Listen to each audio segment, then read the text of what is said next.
Hello friends, and welcome back to our channel. I'm Colleen and this is Our Blessed Life, and today I wanted to talk to y'all about the pros and cons of dual enrollment.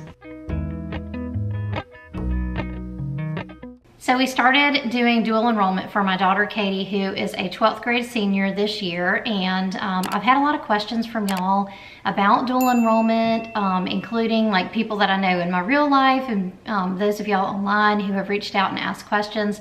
And I thought I would just share the pros and cons, at least from my point of view, that I could see if you're trying to make a decision about whether your student would be a good fit for dual enrollment or whether that's something that you should pass on. So I just want to go through these with you today, and I'm happy to answer any questions if you have any.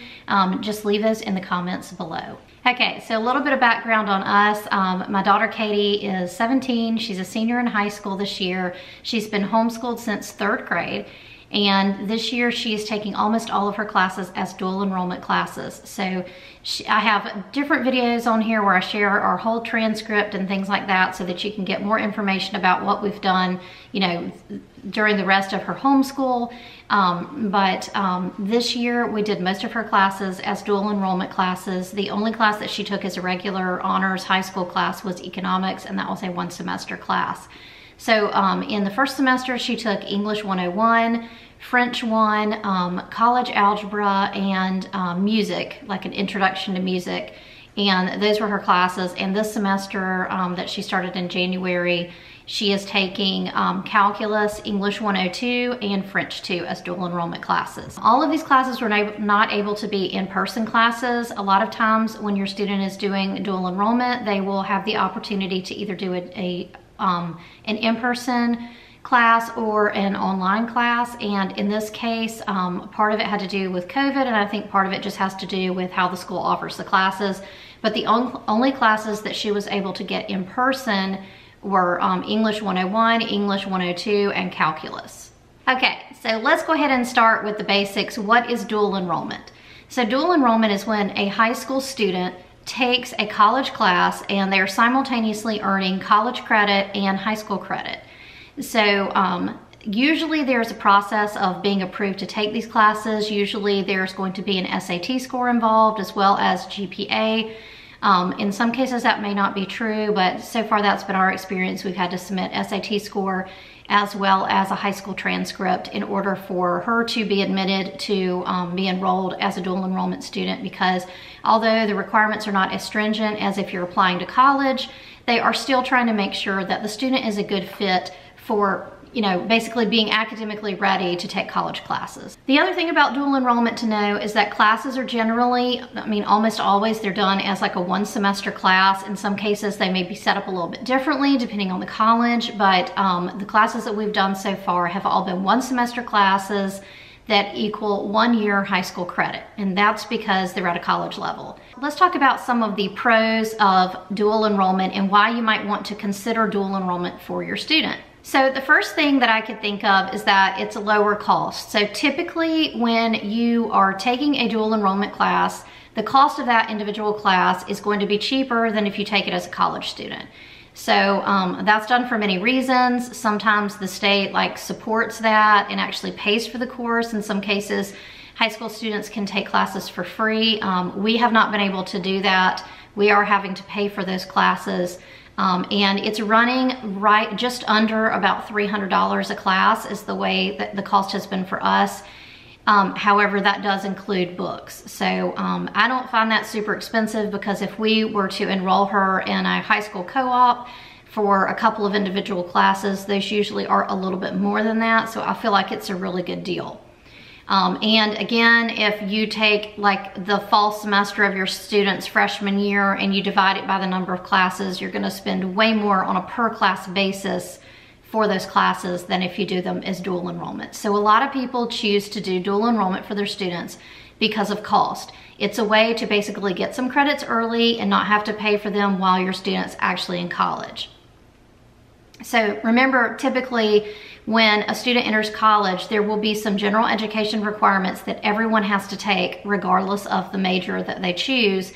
And those are the classes that you're able to use for dual enrollment. In some cases, that's narrowed down even further, and they'll only allow certain ones of those classes. but they're the very basic general ed classes that you're talking about taking as a dual enrollment student. A second pro for dual enrollment is the GPA boost that you get. Now, this is something that you're going to need to check with your individual state on how you calculate your GPA, but in many states, including my state of South Carolina, the state will have a heavier weighting on a dual enrollment class. For example, in South Carolina, there are 3 scales that are used for weighting of grades. So there's the regular college prep class, which is just a general regular high school class. There's the honors track, and then there's the dual enrollment, which is the same thing as AP weighting. And so, for instance, if we want to look at a very specific case of this and how that weighting helps you as a dual enrollment student, or can help you, obviously the grade would need to be good for it to help. If a regular college prep class in South Carolina, if a student made a 100A, then that would be weighted as a 5.0. For an honors class, that same class with a 100A would be weighted as 5.5. And as a dual enrollment class, that weighting for a 100A would be weighted as 6.0. There is a full point difference between dual enrollment and just a regular class, and half a point difference between honors and a regular high school class. So that's just something to be aware of, because if you are able to be involved in an accountability group that can give you a class ranking can help you with scholarships and things like that. So a lot of times as homeschoolers, we don't have access to a class rank because the only students in the class, so to speak, are just your own individual student. But in our case, we have to be enrolled in an accountability group in South Carolina, and we choose to use SCAES. And SCAES does do class ranking, so Katie does have access to a class ranking on her transcript. And using honors classes and dual enrollment classes does help raise her class rank, and it also raises her GPA. Okay, and I've kind of already talked about this, but you're also getting more credit for the work. So for example, for a college class, even though it's a 1 semester class and you know, you're not getting that half credit on the high school transcript, you're getting a full credit. So you can do less work for more credit. So for example, Katie this year did not have to take English 102. She only needed 1 year of English left. She just needed like an English for senior year. So she could have only taken English 101 and been done with English. She just chose to go ahead and take English 102 just to kind of knock that off of the to-do list that she'll have to do once she gets to college. But again, you're getting more credit for usually less work. So if she were to take a regular high school English class, it would be 1 credit and it would be for a whole year. But in this case, she was done with her English credit after taking a 1 semester college English 101 class. Another pro, in my opinion, is it helps validate your homeschool. For Katie and me, using dual enrollment allowed us to validate what we had been doing for years in our homeschool. Now, you kind of have to bear with me on this because a lot of homeschool moms don't like to talk about grading or the validity of grades or anything like that. Mastery, they tend to think about it more as like, I know when my child has mastered X, Y, and Z. But in the real world, if your child is college bound, you know, there are some things to think about, and that is, you know, how do we know that the grade that you gave your child is a valid grade? You know, what did you use? What metrics did you use? You know, how did you score tests? Did you give tests? How many papers did you give? And was your, say, honors biology the same as my honors biology? In other words, can we compare apples to apples between homeschool students, especially when we're talking about things like college admission? So one way to kind of overcome that, what I consider kind of almost a natural part of homeschooling, is that idea of validity in the grading, is to use dual enrollment. And this is not really something that I thought about when we decided to do dual enrollment, but it was something that I kind of realized as we were doing it, because if you haven't been doing enough, and if if your student, for instance, Katie would say to me like, well, what if I'm, not able to keep up in these classes? Like, what if we haven't been doing enough? And I would tell her, you know, you have made great grades. You know, we have gone over and above on your classes. You've done honors classes. I really feel like you're ready. But Katie would say, but what if I'm not ready? And I would say, well, then we'll know. You know, it will show us very quickly whether you're prepared for college or not before you're actually in college. And so it allows you to be able to validate what you're doing. So since Katie was able to perform very well in her college classes, that does, for one thing, it validates that what we did was good, okay? As far as the level, the rigor, and that sort of thing within our own homeschool, within the academics. But it also shows the college or colleges that Katie could be considering, hey, she's been working with these 2 colleges and she's been a dual enrollment student and she's performing well. So she is capable of performing college level work even as a homeschooler. That's just one more thing to show the college that she's ready for college and to show that she is capable of doing the work. Another pro is that your student might be able to graduate college early. Now, you may think that's a pro or a con. It really just depends on the way you're thinking about it. In this case, I'm treating it as a pro just because if your student is able to spend less time in college, then that would mean that you're spending less money paying tuition for college. So again, the reason why this might be is because if your student has already finished several general education classes before they even show up at college as a freshman, then they're obviously going to have some of their freshman year already completed.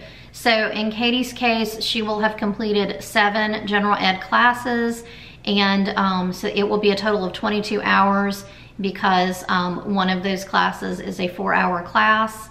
And so she will have completed basically like 2/3 of her freshman year by the time she goes to college as a freshman. So because of that, Katie should be able to graduate in less than 4 years, which will be a savings to us paying tuition for her. And from the student standpoint, you know, that could be a pro or a con. In Katie's case, she's not necessarily wanting to spend a whole ton of time at college. She kind of wants to move on with her career and things like that. So she also considers that as a pro, that she'll be able to finish her schooling more quickly.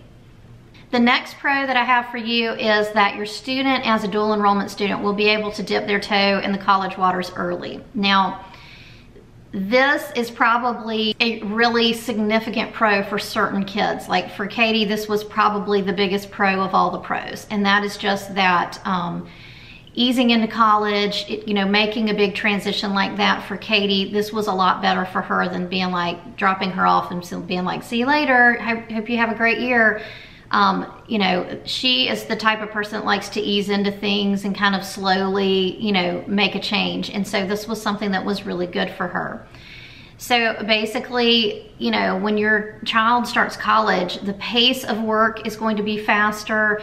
Everything is different than high school. And especially for a homeschool kid who's not even going to class every day, it's just very, very different. So that's something to think about too, that you can ease your way into college, dip your toe in the water early. I definitely feel like that's been a very big benefit for Katie.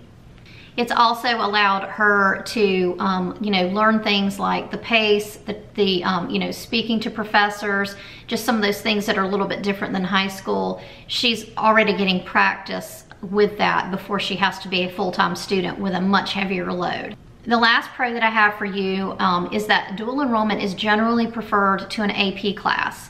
And what I mean by that is, although AP and dual enrollment have the same weighting on your GPA, some colleges will not give AP classes credit, like saying, okay, we'll check that class off as already having been taken, just because your student takes an AP class and passes the exam. So first of all, with AP classes, they're more difficult for homeschoolers to take because you can't teach it yourself. You have to find a qualified AP instructor.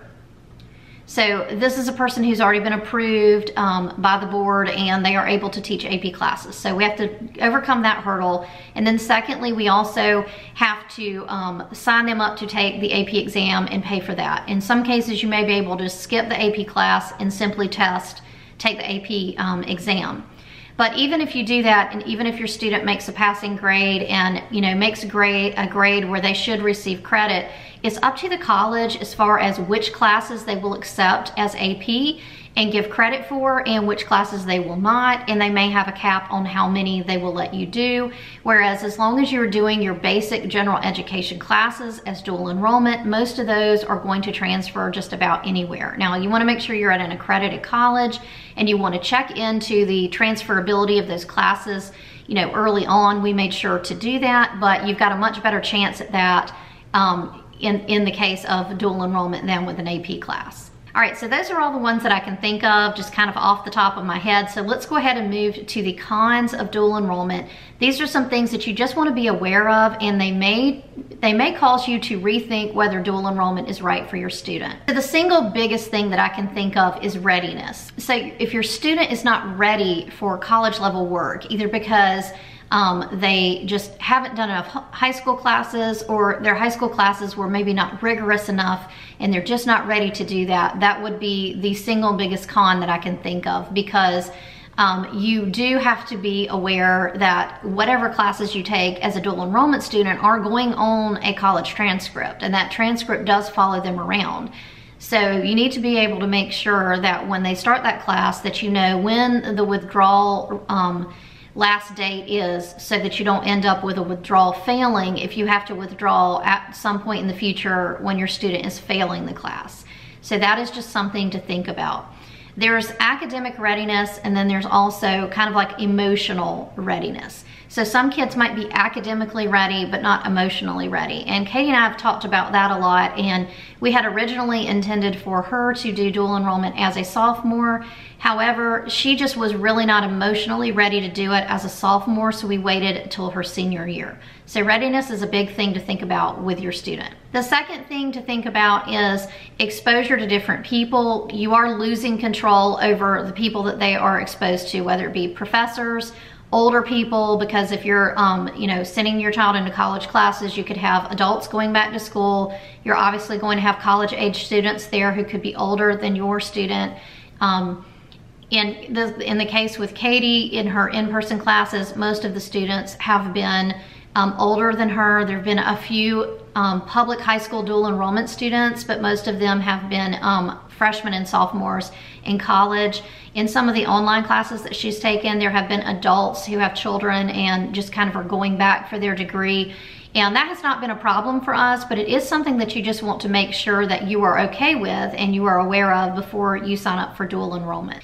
The other thing to think about is that the curriculum you will not have control over, and so your child may be exposed to beliefs that don't line up with your own beliefs. So if you have sheltered your student and not really looked at different viewpoints and talked about your faith and or your faith or even your political views or any of that kind of stuff, where you haven't maybe looked at both sides of different arguments, it might be harder for your student in college, because they're going to be exposed to things that are different and new that you possibly did not already introduce them to. So I definitely feel like that for us, that has been fine. I was aware of that, obviously, and knew that that was going to happen. And for us, I feel like I have taken a lot of care to make sure that we studied bias and you know, current events and things like that, and we look at both sides of arguments and learn to argue from the opposition point. And so I think that can set your student up for success if you're willing to do that. But it is definitely something to be aware of because, you know, it could be an issue for you. So I'm just trying to put everything on the table that I can think of that could be an issue for you. The next big thing that I can think of that can be an issue for you is your schedule. Obviously, if you are enrolling your student into a college, then you are losing control over your schedule. So last semester, Katie had classes on Tuesdays and Thursdays. This semester, she has them on Monday, Wednesday, Friday. And definitely, we have lost a little bit of control over our schedule because we have to make sure that she is there. So we have to make school the priority when we are enrolled in dual enrollment classes. Legally, when you enroll your student as a dual enrollment student, your student is going to be treated by the college as an adult. There's actually a law that allows this. Even if the student is not technically an adult, because Katie is not 18, she's 17, and she will probably be done with the vast majority of her classes before she even turns 18. So she has a late birthday. But anyway, this means that, you know, mom can't call the professor and ask, why was this grade like this? They will not talk to you. They're not going to talk to you about grades. They're not going to talk to you about anything. And you even sometimes have to have permission to go into the portal to make payments for their tuition. So the student is the consumer, the client, if you will, for the college, and the parent is almost not relevant. So you have to basically understand this in your mind going in, that this is not the same thing is enrolling your student over at the local homeschool co-op into a class, and you can, you know, have these conversations with the professor. Your student will learn to do these things for themselves. It's a good growing opportunity, but you as the parent need to understand that you're going to have to let go of some of these things if your child is going to be enrolled in dual enrollment classes. Now, that's not something that I had thought about prior to enrolling Katie, but that was something that I think is good.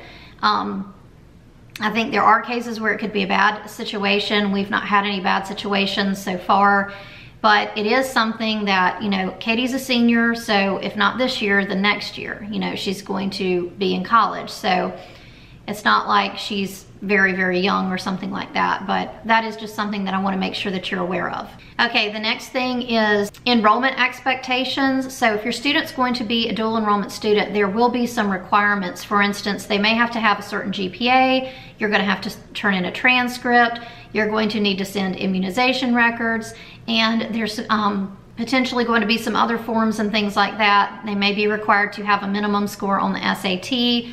So there is an application process with doing dual enrollment, and each school is going to have different, you know, rules for that. Right now, some schools are not requiring the SAT because of COVID, but check with the college that you are looking at potentially doing dual enrollment, and they will give you all the information that you need for that. And then the last con that I can think of is that you might be limited to certain classes as a dual enrollment student. Now, this definitely happened to us. So you definitely want to make sure that you have a backup plan. For instance, if Katie was able to get English 101, but that was one class she had to have to graduate, she needed another English. So if we would have tried to get into English 101 and were not successful in that, then we would have needed a backup plan on how are we going to get her final English credit for her high school transcript. So you need to be mindful that while you're working on your college transcript, you're also finalizing your high school transcript, and you have to be thinking about both.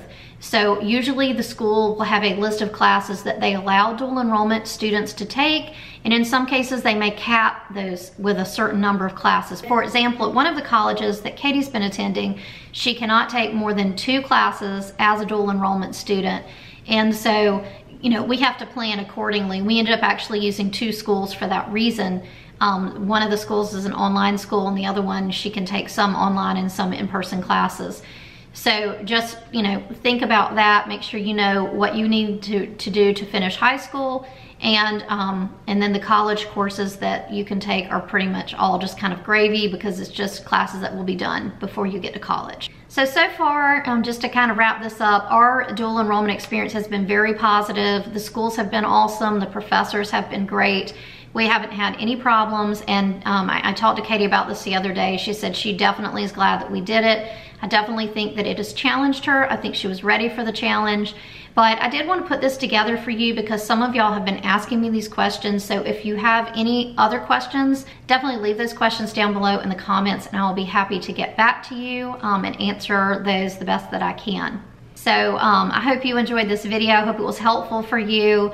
If you want other information on high school, we have a lot of homeschooling and high school videos on our channel. So I hope you enjoyed this video. If you liked it, please give it a thumbs up. Don't forget to subscribe, and we'll see you next time. Golden.